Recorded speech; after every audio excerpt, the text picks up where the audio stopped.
Welcome to AP tutorial.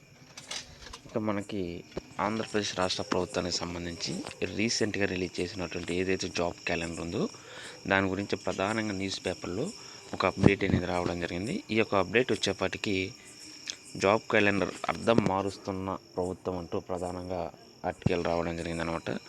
So ఈ యొక్క government present ఉన్నటువంటి గవర్నమెంట్ అనమాట జాబ్ క్యాలెండర్ అర్థం మారుస్తుంది, ఉన్న ఉద్యోగులను తొలగించి ఉద్యోగ నోటిఫికేషన్ విడుదల చేస్తుంది. ఈ విధంగా స్వాతంత్రం వచ్చిన తర్వాత ఏ ప్రభుత్వం ఇంతటి సాహసం చేయలేదు. తొలగించిన ఉద్యోగులు చాలా కీలకమైన శాఖలు నిత్యం ప్రజలకు సేవ చేసే విభాగంలో పనిచేస్తున్న ఉద్యోగులను ఒక కలం పోటుతో ఉద్యోగులను తొలగించడం దారుణమని ఇక్కడ మనకి ప్రధానంగా ఈ యొక్క ఆర్టికల్లో రావడం జరిగింది. అదేవిధంగా నేషనల్ హెల్త్ మిషన్ ఆధ్వర్యంలో ఏర్పాటు చేసినటువంటి అర్బన్ హెల్త్ సెంటర్ ఉద్యోగులకు తమ రాష్ట్ర ప్రభుత్వం చేసిన అన్యాయం స్వయంగా కలిసి విన్నవించారనమాట. ఈయన వచ్చేప్పటికి బీజేపీకి సంబంధించినటువంటి క్యాండిడేట్.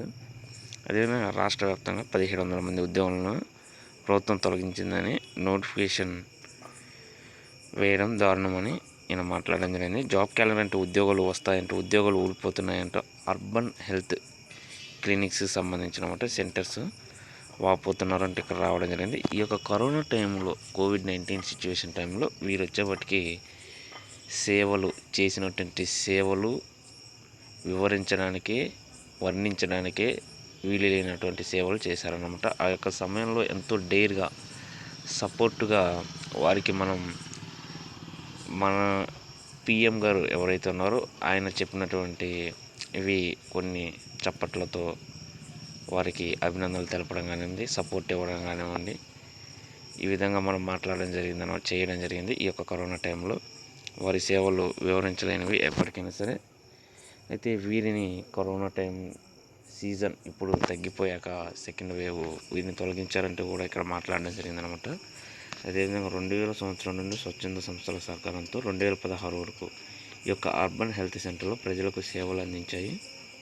అయితే విడిపోయిన తర్వాత మొదటి సీఎంగా ఎవరైతే ఉన్నారో ఆయన చేసినటువంటి అర్బన్ హెల్త్ సెంటర్ ఏజెన్సీ పరిధిలోకి తీసుకొచ్చారనమాట. అయితే ఉద్యోగులను వారినే కొనసాగించారు.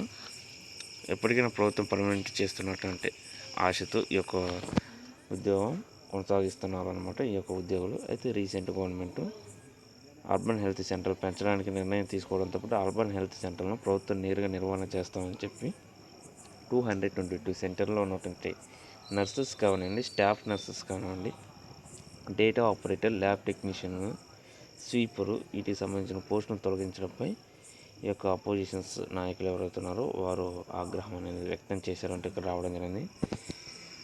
ఖాళీలను భర్తీ చేస్తూ ఉద్యోగులను తొలగించడంపై తీవ్ర అభ్యంతరాన్ని వ్యక్తం చేయడం అంటూ కూడా రాయడం జరిగింది. ఏదేమనేటువంటి ఖచ్చితంగా రెగ్యులర్గా ఎప్పటి నుంచో సర్వీస్ ఉన్న వారిని మాత్రం తొలగించడం అనేది అన్యాయం.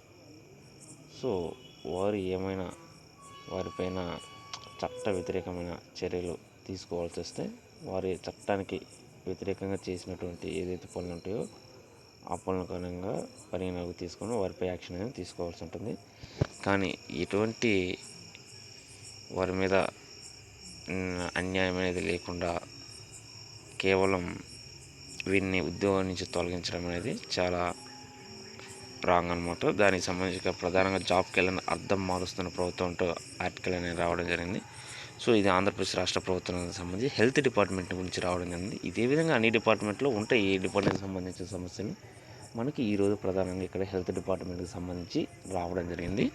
ఇక రిమైనింగ్ నెక్స్ట్ డిపార్ట్మెంట్స్ ఏ డిపార్ట్మెంట్ వచ్చినా సరే అప్డేట్స్ అనేవి మనం త్వరితగతిన అన్ని ఛానల్స్ కంటే ముందుగా మనం అందించడం జరుగుతుంది. సో ఇలాంటి మరిన్ని అప్డేట్స్ కోసం ఈ యొక్క ఛానల్ని లైక్ చేయండి, షేర్ చేయండి, సబ్స్క్రైబ్ చేయండి. Thank you.